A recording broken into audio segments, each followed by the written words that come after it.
Welcome to Here Comes the Boom. I'm your host, Jacob Polacheck. We've got a really exciting show for you today. I was just in North Augusta for Peach Jam with Jack Pilgrim, and we have a lot of news to talk about. It's been a pretty crazy week, a lot of movement on the recruiting front. First, I want to start by just talking about Big Julius from New Zealand. Kentucky is out for him. It sounds like North Carolina or Georgetown is going to be the spot. He obviously was from the NBA Academy games. He wasn't at Peach Jam, but that's a player that has been rumored for that final roster spot in that 2024-25 Kentucky roster. So he's off the table. So Kentucky will now shift their direction elsewhere, whether that be someone they add before the season starts, which that window is starting to get tight, or they add someone at the semester break. But let's get into Peach Jam. There were a lot of Kentucky targets there, notably AJ Dybantsa, Cameron Boozer, who Kentucky's kind of involved with, Caleb Wilson. It was a pretty action-packed finale between the Knight Riders and Oakland Soldiers. Let's get into it, talking about who's trending up and who's trending down with Kentucky. The first name that I want to bring up is Caleb Wilson. He was a stud at Peach Jam this week. He was on that Knight Riders team with Cam and Caden Boozer, but he really stole the show for a lot of that. I know Cam's still probably that number 2 player right behind AJ in the 25 class, but Caleb is making that push. On3 has him ranked number 3. And we talked to Caleb, who said Kentucky is ramping up their efforts in their recruiting of him within the last 2 weeks. He wants to take an official visit to Kentucky. He hasn't set any dates yet, but I do like a little bit where Kentucky stands. I know Arkansas has really been the school to watch for him. With Darius Acuff, it's expected to choose Arkansas. I know that Caleb and him have a really close relationship, so it would not surprise me to see him follow Darius at Arkansas and go over to Cal. But Kentucky's making a push. I think they're going to get him for an official visit. Another player, Jasper Johnson. We didn't get a great read on where things stand with the recruitment there. I know Jack talked to Jasper over at Peach Jam. I right now wouldn't say Kentucky is the favorite, but I wouldn't say they're out of it by any means. Alabama seems to be the big school that's making the push there, while UNC is also in the mix. The guy that Kentucky is really trending up with, obviously they extended an offer to Braden Burries. He was the first guy that Kentucky watched when the live period started on Friday night. He really impressed them.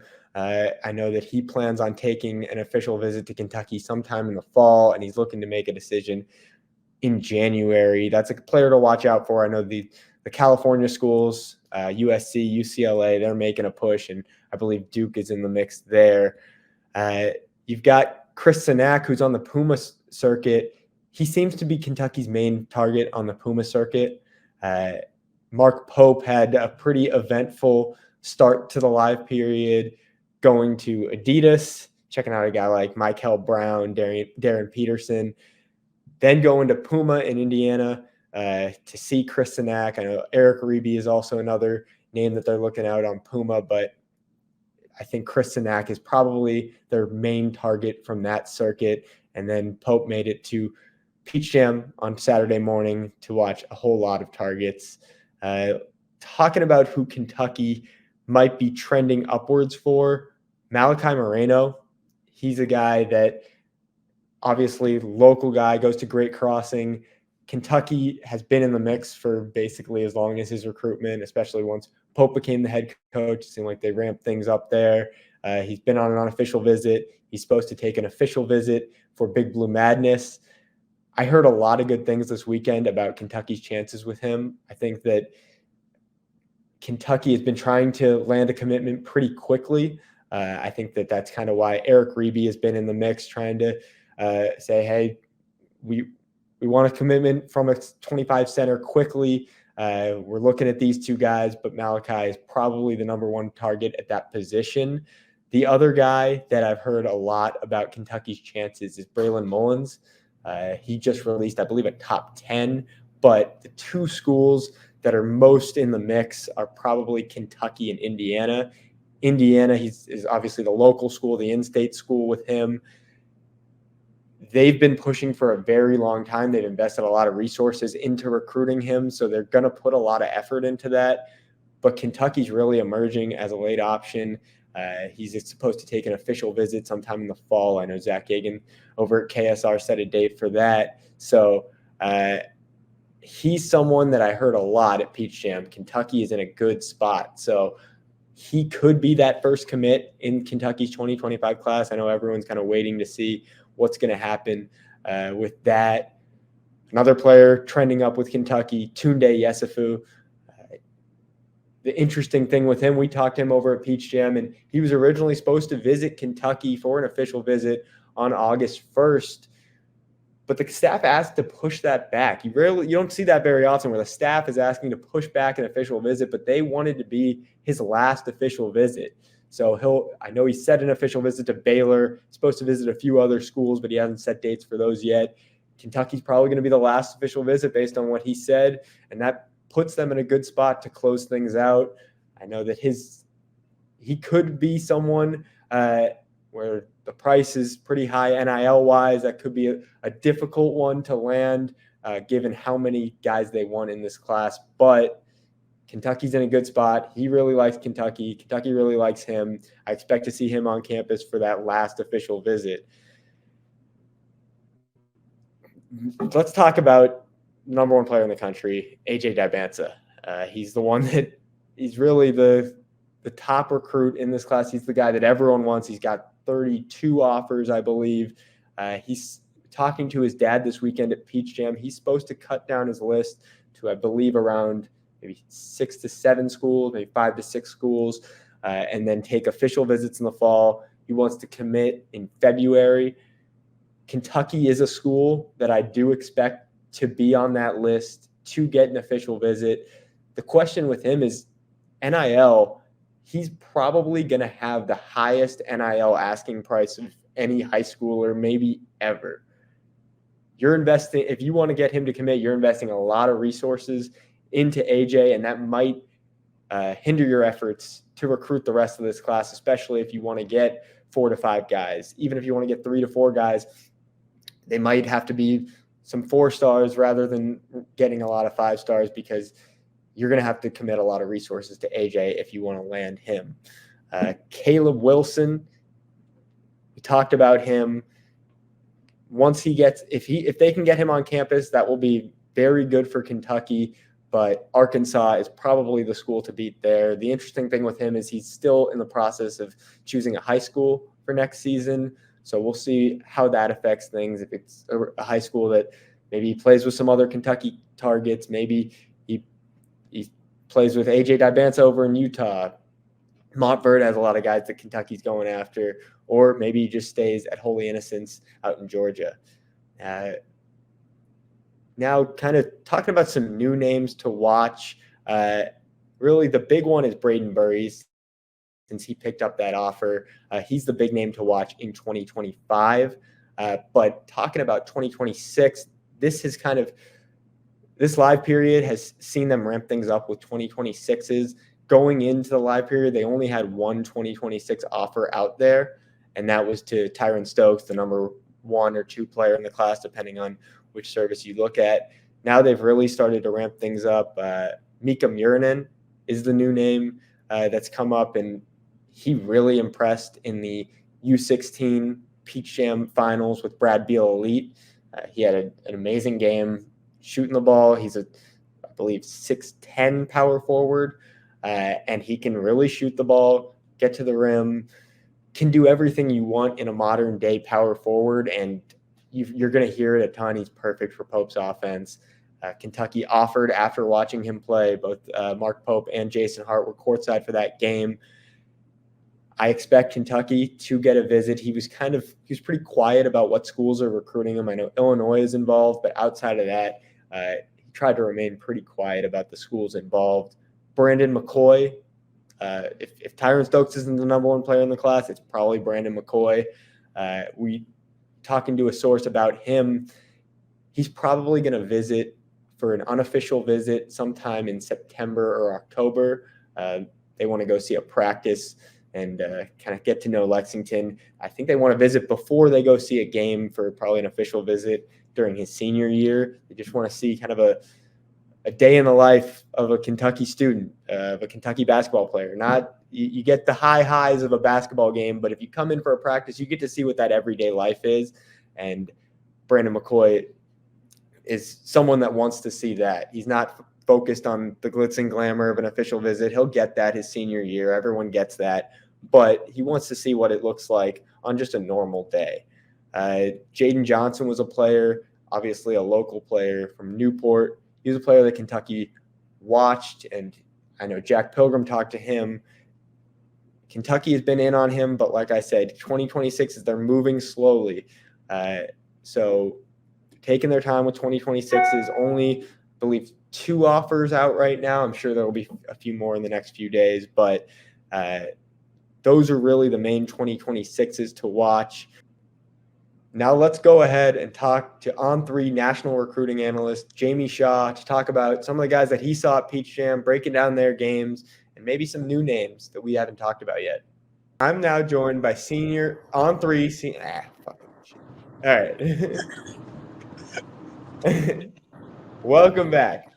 I'm now joined by On3 national recruiting analyst Jamie Shaw to talk some of the prospects that he saw at Peach Jam. Jamie, thank you for joining us. Kentucky offered a couple guys from Peach Jam. I want to talk about Mika Murnin. He obviously had a great game in the Peach Jam 16U final. What did you see out of him this weekend? Well, Mika's somebody that we've kind of had in our top 10 for a few months now going on. At the end of the day, the physical tools that he brings to the table was just far too much to ignore. When we first moved him in, my first time really falling for him was when I saw him in December at the Bojangles Bash in Columbia, South Carolina. And then the follow-up with Hoop Hall. At 6'10", he's able to slide his feet, open his hips. He's an excellent shot blocker. He's got a lot of athletic pop, and he plays with a mean streak. And that was very apparent from the playing time that he had in a backup role at Sunrise Christian. Fast forward that to a featured role. He spent this summer playing with his senior national team with Finland in the European Olympic qualifiers. So he got those reps.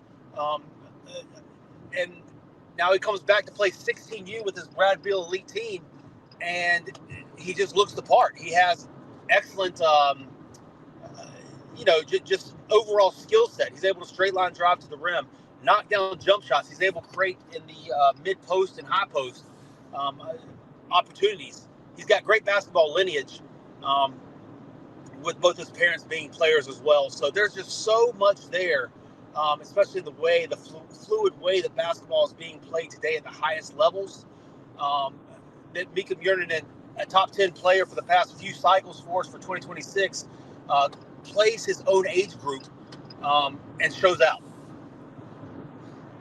Well, the first player that Kentucky watched on Friday when the live period started was Braden Burries, 2025 guard, and he wound up getting the offer from Kentucky.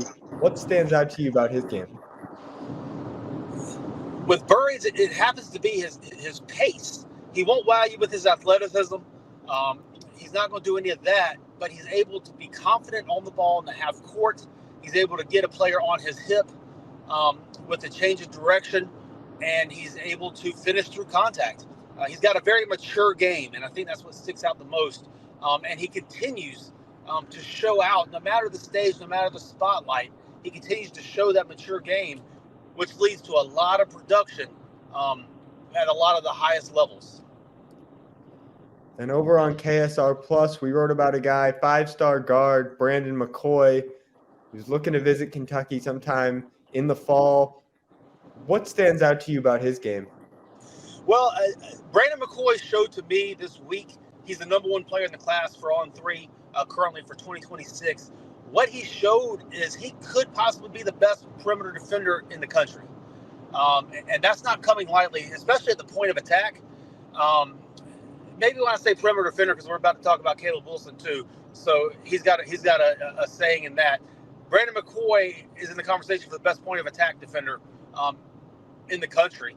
He quick hands. He's got great anticipation. He's tough. He can pick up for 94 feet. He's a lengthy 6'5", and he's comfortable on the ball, kind of in a secondary initiator type of role, especially playing in transition, where he can go and get downhill. And you look toward an NBA where players like a possible Drew Holiday and like a Jalen Suggs are really seeing a whole lot of success. They're seeing second contracts that are huge, all-star games and all that type of stuff. Now, I'm not sitting here saying that Brandon McCoy is an all-star and any type of that, but the archetype, that type of secondary initiator, primary defender type of archetype is very valuable in the NBA right now. Very valuable at the highest levels of basketball. And Brandon McCoy is carving out his niche in that player archetype.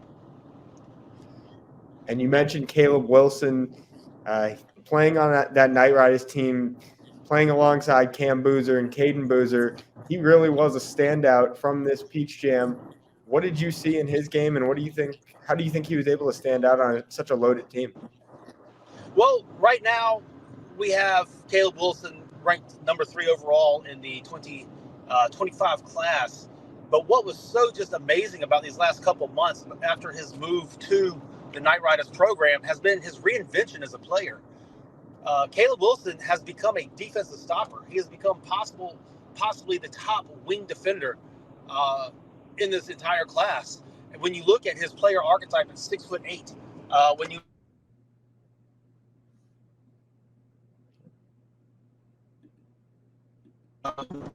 base forwards, block base forwards, act as a weak side shot blocker, playing really kind of reinvented himself as this type of offensive connector, but defensive stopper. And again, when you look toward the highest levels, you have guys like a Patrick Williams, you have guys like a Jaden McDaniels. Now, I'm not saying that he is these guys, but I'm saying that archetype, like I was, and it seems that it's really over the past months, especially since this move to the Knights program, leaned in to that player archetype and really created not only a niche for himself, but incredible value on the court. Jamie, you had your boots on the ground in North Augusta. Who were some guys that stood out to you aside from the 4 that we just talked about? Well, I really want to take the time here. Obviously, you have the Tyron Stokes, the AJ Dybantsas, Cameron Boozers, guys like that who were good, but everybody already knows about. I want to take this time to talk about some kind of stock risers who really did a lot to elevate their status throughout the course of the 2 weeks that were down in North Augusta. We'll start with Abdou Toure. He really kind of burst on the scene with the U17's FIBA, where he led the entire World Cup in scoring. He played for 16U Expressions. He's from West Haven, Connecticut, where he goes to high school. A 6'4" scorer. He's just a pure scorer. Still a little bit raw in his game, but his ability, his feel to get within 2 or 3 dribbles to his spots and knock down shots, create clean looks, and scoring opportunities is very, very impressive. His natural feel as a scorer. He's somebody that was a big stock riser. CJ Ingram is another one, class of 2025 guard. He's a former football prospect. Played football at Florida, a tight end, was drafted by the Philadelphia Eagles as a tight end. CJ carried a football offer from Florida prior to earlier this year when he decided to focus solely on basketball. With that, now that he's playing basketball year-round with no football, there's still ceiling there to grow into, but he's a wildly athletic wing, huge upside as a perimeter defender, gets into the passing lane. He's got some passing acumen too. There's just a whole lot. There's a blank canvas there of a whole lot of stuff to grow into. That's very intriguing, and he had a lot of success. Cameron Williams is another one, the 2026 prospect, 6'9", 6'10". He played up 17U for the Vegas Elite program. He moves in a unique way, very fluid with a little bit of pop, but he's also skilled. Pick and pop, 18-foot jump shots. He can put the ball on the floor for a dribble or two. He can slide his feet on defense and switch, act as a weak side shot blocker. Still needs to grow, still needs to get some physical strength. Played for Vegas Elite, but he goes to St. Mary's School in Arizona. But the upside is incredibly high with him as well. But I would say those three, 26 Abdul Toure, 25 CJ Ingram, and then 26 again Cameron Williams, are three guys that really caught my eye this week with their play as some major stock risers for the 2024 Peach Jam. Well, Jamie, thank you for coming on today. It's an exciting time in recruiting, and we're excited to see you back soon. Jacob, anytime I get to hang out with you, man, it's always an exciting time. Talking just overall intel, looking at this 2025 class, the belief is Kentucky will try and land about maybe 3 to 4 players, maybe 5 players, and then obviously have some returnees. In regards to the 2024 roster, we keep hearing it with that last roster spot. They're going to take their time. They're not going to force bringing someone in for the sake of bringing them in. They want to find the right fit. And I believe that if they want to bring someone in for the season, they have to get them in by the start of school. So time is ticking there, or they can bring someone in at the end of the semester, a mid-season mid-season high school guy coming in. So that's something we're watching. I don't expect too much movement on that in the near future, but it's something to watch for. Dwayne Aristode, he's the kid that we talked to over at Peach Jam. Kentucky doesn't seem to be pushing too hard for him. Him and guys like Hudson Greer, they're both guys that Kentucky has reached out to but haven't offered, and they're just kind of feeling things out. I know that things could ramp up if they miss out on some of their targets, but those are two guys that I'm watching for, kind of keeping them in their back pocket if they perhaps want to pursue. Caden Lewis was a guy we talked about last week. He is planning on setting an official visit. He actually has set his official visit to Kentucky. He just hasn't released that date yet. I think he's going to release all those at the same time in August. Kentucky's going to get that official visit, but they've got a whole lot of schools to beat out for him. Virginia, I believe, is involved. UNC, lots of schools pushing for him, but could be a good option at that point guard spot. The other point guard, Michael Brown, someone they're watching for. He's going to set an official visit very soon. I think that the question is, who's that number one point guard target for them? Is it a Caden? Is it Michael Brown? I would probably lean towards thinking it's Michael Brown, but both guys are probably going to be on campus for official visits. Final thought, talking about Kentucky's 2025 recruiting class, the vibe I got from Peach Jam is they're taking their time with this. They're not rushing things. I know that a lot of these 2025 high school players have pretty high asking prices. NIL, they're really good players. And in today's day and age, you have to figure out how you're going to allocate your NIL resources. You can't just take a ton of 5 stars and expect everything to work out. You have to pick and choose which 5 stars fit with your system, which Pope will have to decide who does he want to prioritize among the 5 stars, among the 4 stars, and then who are the returnees, who are the guys that go after in the transfer portal. So I expect to see a lot of movement now post Peach Jam with guys setting official visits, guys starting to lock down commitments, and getting more clarity on who this 2025 class is. Now that they've had the full summer to evaluate these guys, now they can figure out, all right, we know who we're going to hone in on in this 2025 class, and then they can start pushing for commitments. Stay tuned. We're going to have a lot of updates for you over the next few weeks. Thank you for joining us today. I'm Jacob Polacheck, and we'll see you again soon.